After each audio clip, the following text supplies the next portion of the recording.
You've been lied to about what Stoicism is, and I believe it's intentional because Stoicism, at its core, is a very transformative, powerful tool to help you navigate life of meaning and fulfillment. Chances are that you were told that your father or another man that you looked up to who was emotionally unavailable didn't show emotions, that he was Stoic. And that's the modern sense of the word. Classical Stoicism is practiced by Marcus Aurelius, Xenon, Seneca, and all the other well known Stoics, is a totally different practice that utilizes a unique worldview combined with ethics to navigate a meaningful, fulfilling life. This video is going to focus on cultivating the worldview of the Stoics so you can take that first step in creating a rich, fulfilling life.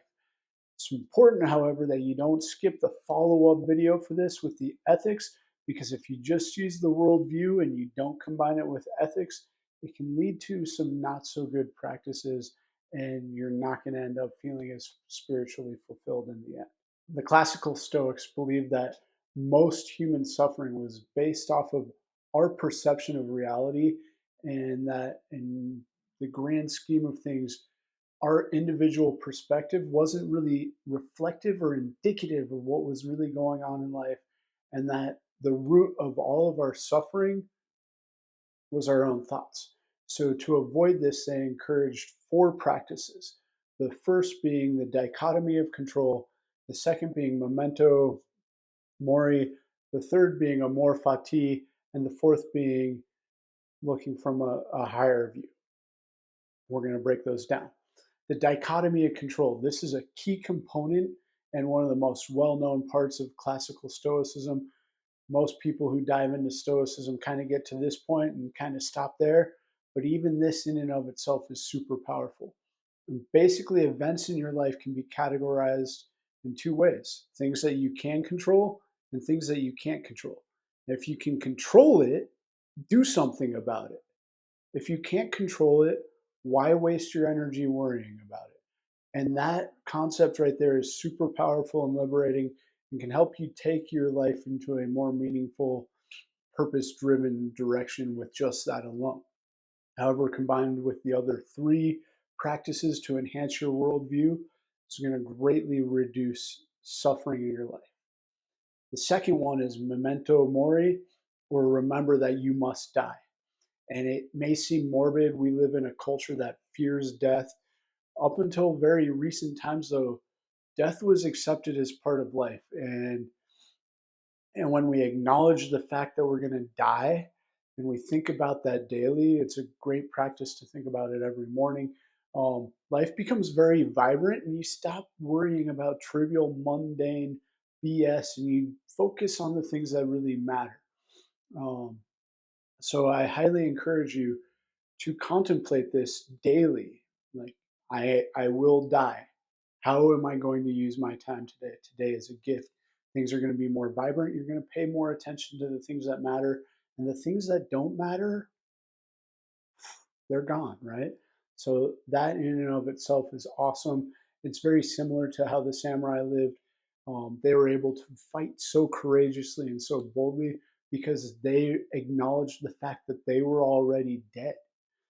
They took it another step further. So, very powerful mental shift. Instead of fearing death, just embrace the fact that we all die, we can't escape it, and make the most out of the time we have today. The third tool to change your worldview for a more positive outlook that's going to reduce suffering in your life is amor fati, the love of fate. And this is basically that an acceptance of the fact that there are things that are going to happen no matter what we do, and we can't worry about it because that's just how things are. This is a tough one for people to ascribe to because a lot of people struggle with the idea of fate.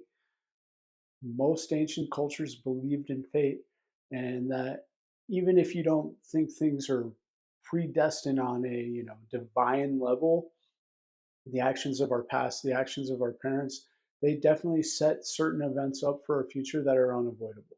And that's hard to refute. So When you accept that some things are just going to happen in life no matter what you do, it relinquishes that need to suffer or worry because it's going to happen no matter what.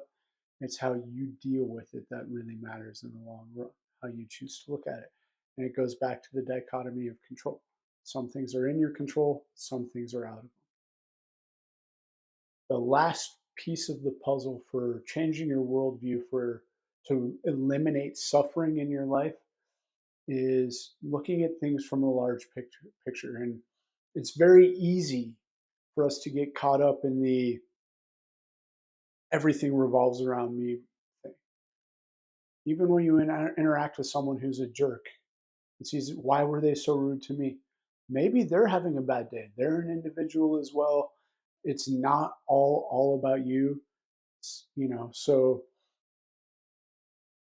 the ability to take a step back and maybe look at things from the eagle's perspective, soaring way up and high, or maybe even the godly perspective, things that seem really significant to you, when you put it in the greater context of the whole of the planet, generally pretty small. And is it really worth your time and energy to get frustrated and upset by that?